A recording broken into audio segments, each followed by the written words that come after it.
itu adalah peningkatan suatu kompetensi atau skill, tapi di bidang digital.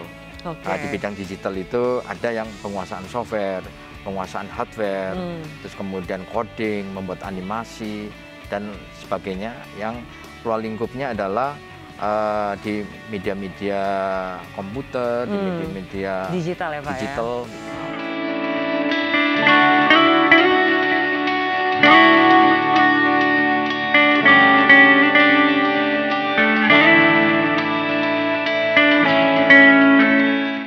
Ini tadi yang disampaikan tadi ada 9 juta talenta digital itu berdasarkan penelitian yang ada di World Bank sama yang di McKinsey ya. Jadi itu diprediksi bahwa ketika Indonesia mau masuk ke era digital dan ingin menguasai ekonomi digital di Indonesia, maka harus disiapkan orang-orang yang mampu untuk bisa mengisi di dunia digital ini.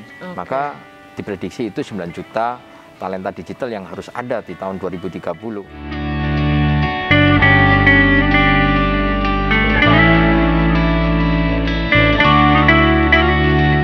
Dari lulusan perguruan tinggi yang jurusan teknik informatika ada berapa banyak di sana? Ya saya hitung ya sekitar 200 sampai 300 ribu ya. 200-300 ribu, baik. Kan ada tempat pelatihan yang swasta, LP3I, terus kemudian ada universitas, ada politeknik. Nah, itu kan semua jurusannya juga jurusan teknik informatika, sistem informasi, manajemen informatika, semuanya ke digital gitu. Betul. Nah, makanya Koinfo menambah kuota tadi yang 600 ribu itu, Koinfo mengisi sebanyak 200 ribu di tahun 2022. Tahun 2021 ini kita targetnya 100 ribu.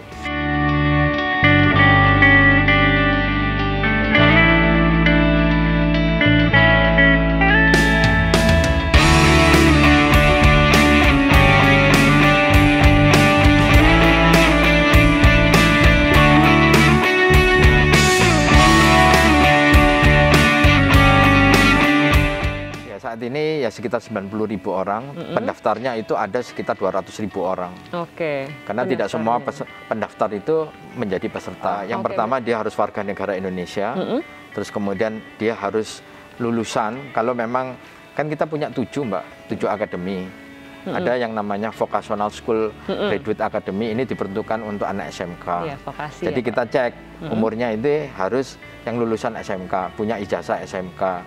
Jadi kalau dia mendaftar tidak bisa upload ijazahnya, ya kita tolak.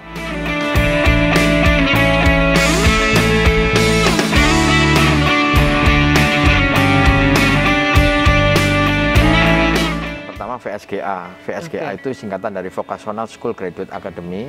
Ini diperuntukkan untuk lulusan SMK. Kemudian ya vokasi kita latih gitu. Habis lulus kita latih detail pekerjaan-pekerjaan di bidang digital. Nah, kemudian kita ujian mereka. Ujian dapat ijazah, kemudian kita sertifikasi untuk mendapatkan sertifikat. Nah, sertifikatnya itu yang nguji lembaga sertifikasi profesi, Pak, yang sudah terakreditasi.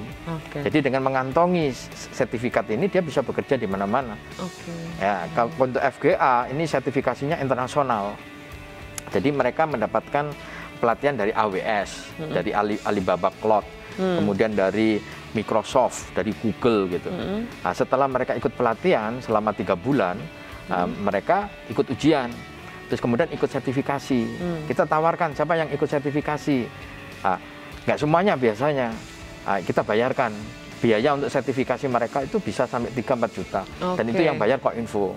Dan setelah mereka mendapatkan sertifikasi itu, mereka bisa bekerja di perusahaan-perusahaan internasional maupun perusahaan nasional.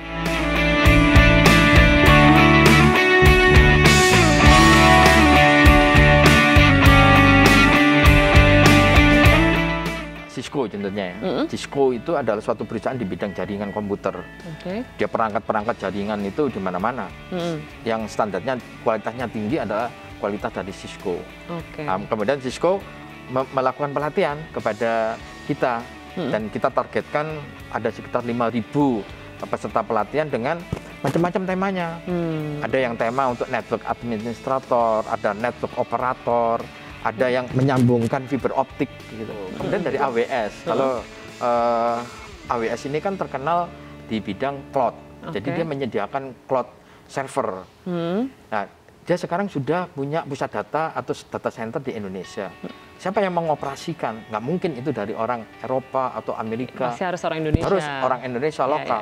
Maka orang lokal harus ikut pelatihan supaya memang dia punya kompetensi sama dengan orang Amerika itu. Gitu. Baik, ini maka dia dilatihkan, disertifikasi, dan dia nantinya bekerja di AWS yang di mana saja, mungkin ada di Singapura, Malaysia. Membuka lapangan pekerjaan banget pastinya buat warga Indonesia pastinya ya Pak ya.